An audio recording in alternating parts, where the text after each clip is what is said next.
मनुष्य अपने प्रश्नों का ढेर अपने कंधे पर लाद कर जगह जगह भटकता रहता है। कुछ प्रश्नों के उत्तर तो उसे मिल जाते हैं, पर कुछ प्रश्नों के उत्तर पर उसे अभी भी संशय है, क्योंकि इनके उत्तर उसे मिलते तो हैं, परंतु अज्ञानता का अंधेरा अभी उसकी आंखों पर है।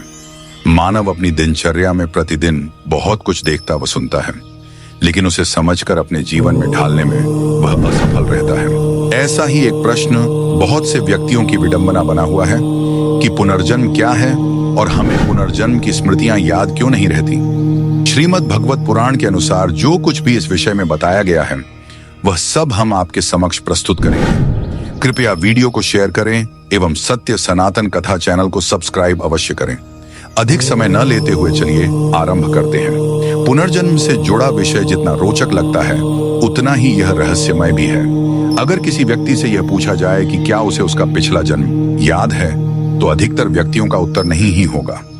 परंतु हमारे धर्म शास्त्रों व पुराणों में यह स्पष्ट रूप से वर्णित किया गया है कि पुनर्जन्म का अर्थ है कि जीवात्मा एक शरीर को छोड़कर दूसरा जन्म लेती है।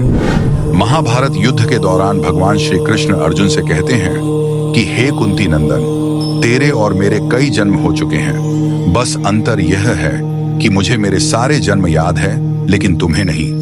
तुम्हें नहीं याद होने के कारण तुम्हारे लिए यह संसार नया है और तुम फिर से आसक्ति पाले बैठे हो।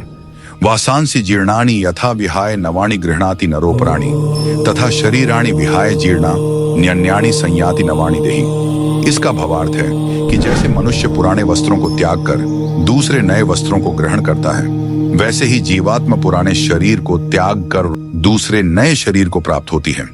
हमारा यह शरीर पंच तत्वों से मिलकर बना है और शरीर जब नष्ट होता है तो उसके भीतर का आकाश में लीन हो जाता है।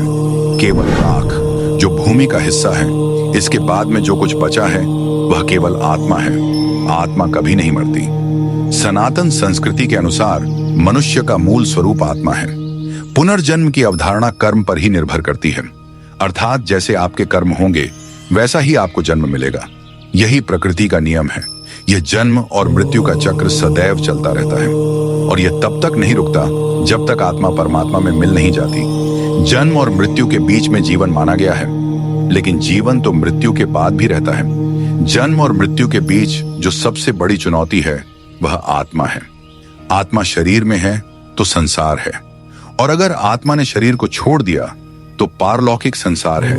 आत्मा से जब स्थूल शरीर छूट जाता है या इसका स्थूल शरीर जलकर नष्ट हो जाता है, तब भी उसके पास दो चीजें बच जाती हैं, जिसे मन और सूक्ष्म शरीर कहते हैं। शरीर तो भौतिक जगत का हिस्सा है, परंतु मन अभौतिक है। यह मन आत्मा के साथ आकाश रूप में विद्यमान रहता है। इस मन में उसकी बुद्धि तथा सभी स्मृतियां और अनुभव संरक्षित रहते हैं। मृत्यु के बाद आत्मा सूक्ष्म शरीर में रहकर अगला जन्म मिलने की प्रतीक्षा करती है।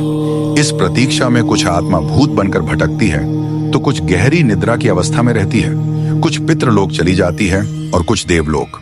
लेकिन सभी को फिर से धरती पर पुनः किसी जीव जंतु, पशु पक्षी या मनुष्य की योनि प्राप्त करने के लिए लौटना होता है। जिसके जैसे कर्म और विचार होते हैं वैसी ही योनि उसे मिलती है।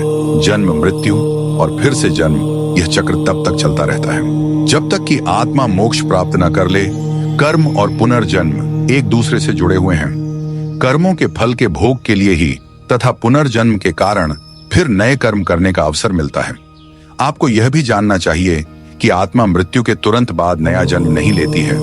कुछ वर्षों के बाद जब स्थिति अनुकूल होती है तभी आत्मा नए शरीर को धारण करती है। कुछ दर्शकों का प्रश्न यह भी होगा कि हमें अपने पूर्व जन्म का कुछ भी याद क्यों नहीं रहता।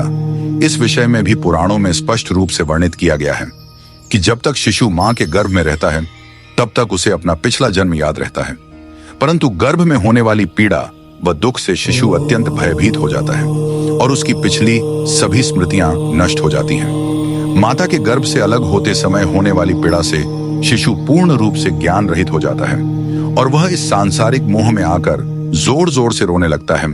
इसके अतिरिक्त जीवात्मा की स्मृतियां नष्ट करने हेतु दाह संस्कार के समय कपाल क्रिया भी की जाती है। इस क्रिया के अंतर्गत मृतक के कपाल यानी सिर पर बांस के डंडे से जोर से मारा जाता है। इससे वह अपनी सभी स्मृतियों को भूलकर मोह को त्याग कर अपनी आगे की यात्रा को सुखमय बनाता है। मित्रों, आज के लिए केवल इतना ही।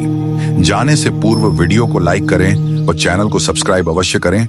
तब तक के लिए जय श्री राम।